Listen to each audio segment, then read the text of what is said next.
Do you think governments will now heed your warning and actually prioritize fiscal repair? Well, I hope that is the case. Again, I think that this is not a result of recent events, but this has been building up for quite some time, even some decades. Debt over GDP is at all-time high in the post-war era. Also, we are now in circumstances where a few years ago there was some form of relief because governments could say that interest rates was lower than the growth rate, and that helped not to go into an ever-increasing debt over GDP ratio. But it's very likely that interest rates will be higher than growth rates in the future. So that brings not a very positive dynamics. And on top of that, there are many other expenditures that might not be able to be postponed or eliminated, like the ones resulting from the demographic pressures, military spending, or, for example, health-related issues. And therefore, governments need to have buffers to react to these cases. Therefore, some form of consolidation, reprioritization would be good. And of course, that also would reduce inflationary pressures. And I think eventually that also would lead to lower interest rates. Are you confident, Mr. Carstens, that inflation is subsiding? This is the biggest fight that central banks are doing right now, and it's kind of been quite a volatile journey.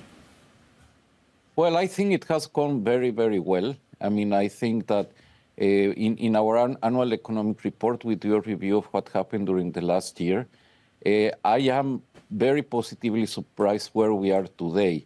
The scenario that we are facing today was not very likely at the end of a year ago, and I think it has been achieved in a relatively smooth way. I think that this will continue. Now, always we have to be on the guard on surprises. There might be a few, but I think that the central banks are in the good set of mind to address any surprises and tackle problems in time. Mr. Carstens, the BIS has been studying potential dangers from the rise of shadow banking. We've also seen a huge growth, actually, in private credit in particular. Do you worry about this race to the bottom? Well, yes, definitely we worry about it. Especially in an environment where interest rates might be higher for long. One very positive aspect of the path towards disinflation has been not only that GDP has been sustained, but also that we have gotten to this stage without many tensions on the financial stability front.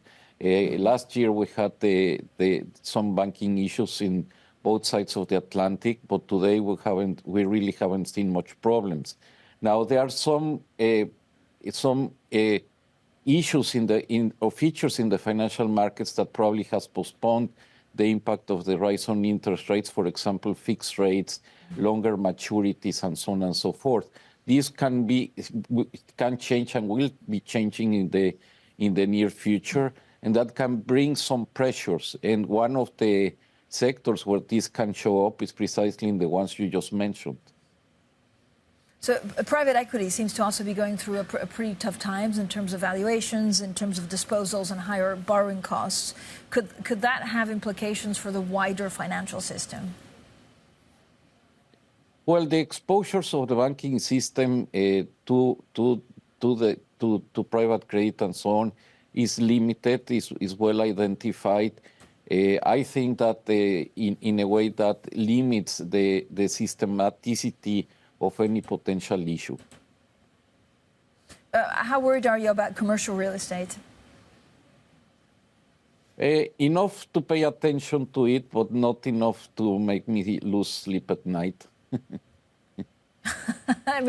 If you look, is it really the deficits then that make you lose sleep? If we're looking at governments trying to stabilize finances, I don't know whether I think you had a target of 1% of GDP deficit. It should be the new target instead of 1.6 last year. Well, each country is different, no? But I mean, one thing we have to keep in mind is that to change the fiscal stance of a country and to achieve, let's say, longer-term longer-term targets, for example, in terms of debt to GDP, it's like moving the Titanic. So I think that the sooner the government starts realizing that today's environment is not sustainable in the long term is important. For me, I think that the lack of discussion, the lack of awareness in some capitals that this is a problem is for me the main issue.